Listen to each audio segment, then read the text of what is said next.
Hai, namaku Jamie. Umurku 30 tahun, aku punya pekerjaan bagus dan rumah besar. Hidupku mungkin terlihat sangat menakjubkan. Dan aku sudah mendapatkan semuanya. Sebulan lagi aku akan menikah. Dan tunanganku hamil.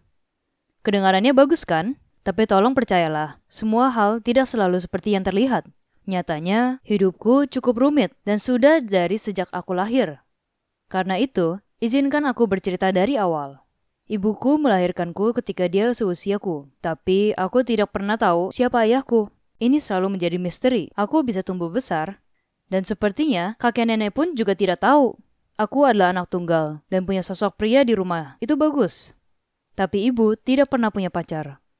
Ibu cuma bilang kalau ayahku itu orang yang sangat cerdas, dan dia sangat sibuk. Aku jarang membahasnya karena aku takut menyakiti ibu. Tapi sekarang, tunanganku hamil.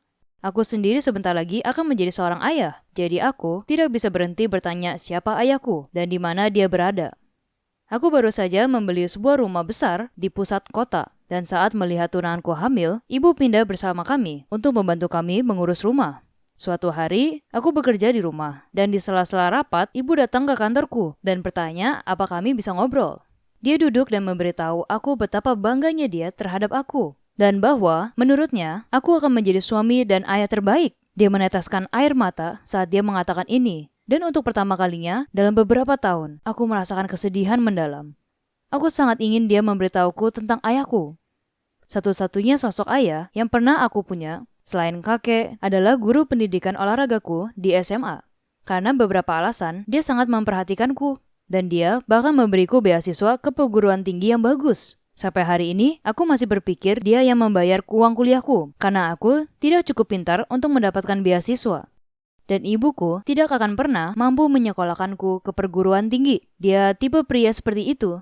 Dia pergi keluar dari jalan untuk membantuku. Aku ingat suatu kali aku dibully karena yang paling pendek di tim bola basket kami. Dan dia membelaku dan memberikan skors ke tukang bully itu. Aku seperti anak kesayangan guru olahraga.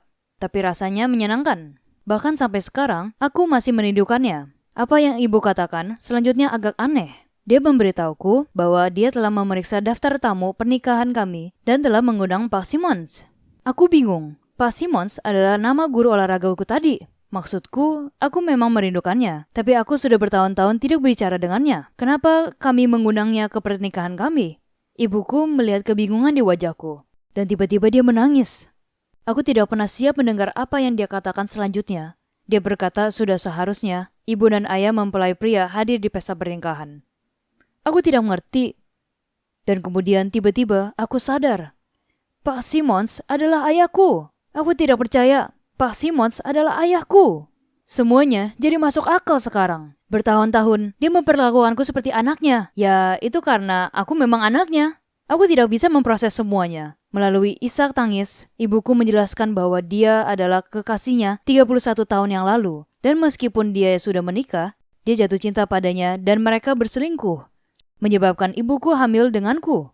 Istrinya telah mengetahuinya dan memberitahu semua orang. Tak lama kemudian, ibuku menjadi kambing hitam di kota dan harus pindah kota untuk memulai segalanya dari awal. Bahkan orang tuanya sendiri tidak mengakuinya. Mereka sangat malu padanya. Setelah aku 5 tahun, kakek nenek akhirnya bisa memaafkannya dan membiarkan kami kembali ke kehidupan mereka. Ibu mengirimku ke SMA itu agar aku bisa menghabiskan waktu bersama ayahku. Selama bertahun-tahun aku bertanya-tanya siapa dia dan kenapa dia tidak ingin bertemu denganku. Dan selama ini dia berada di dekatku. Aku merasa sangat kesal dengan ibuku. Kenapa dia menunggu begitu lama untuk memberitahuku? Dia bilang kalau ayahku selalu memikirkanku setiap hari dan akan sangat berarti baginya jika dia bisa hadir di pesta pernikahan. Kesedihanku tiba-tiba berubah menjadi kemarahan. Aku dikenal sebagai anak tanpa ayah seumur hidup dan aku sering dibully karena ini. Dan itu semua salah ibuku. Aku melihatnya dan aku mulai berteriak padanya.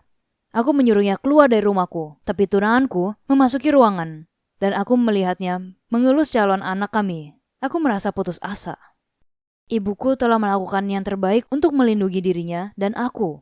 Aku tidak tega mengusirnya dari hidupku, seperti yang dilakukan orang tuanya. Aku menghampirinya, memeluknya, dan memberitahunya tentu saja ayahku bisa datang. Ayahku, aku punya ayah. Hidup mungkin tidak sederhana, tapi setidaknya aku tahu siapa ayahku sekarang. Dari luar, kehidupan seseorang bisa terlihat luar biasa, tapi kalian tidak pernah tahu apa yang sebenarnya terjadi. Itulah kenapa penting untuk selalu bersikap baik kepada orang lain, karena kalian tidak pernah tahu cerita apa yang dialami seseorang. Like video ini dan beri komentar di bawah jika kalian tahu bagaimana rasanya punya kehidupan yang rumit. Ingat, hidup selalu penuh dengan pasang surut, tapi kita harus merayakannya setiap saat.